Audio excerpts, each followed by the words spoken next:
ঢাকা বিশ্ববিদ্যালয়ের marketing alumni অ্যাসোসিয়েশনের নতুন নির্বাহী কমিটির শপথ অনুষ্ঠান হয়েছে। বিশ্ববিদ্যালয়ের ব্যবসায় শিক্ষা অনুষদের professor doctor Abdullah Farooq multipurpose হলে এই অনুষ্ঠানের আয়োজন করা হয়।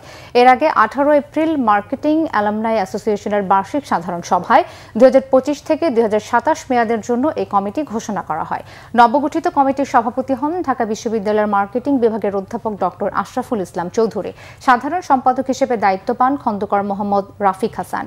বর্তমান ও প্রাক্তন অ্যালামনাই এবং বিভাগের ছাত্রছাত্রীদের মধ্যে মেলবন্ধন তৈরি করে এক শক্তিশালী নেটওয়ার্ক গড়ে তুলতে এবং মার্কেটিং বিভাগের উন্নয়নে নিরলসভাবে কাজ করে যাওয়ার প্রত্যয় জানান তারা।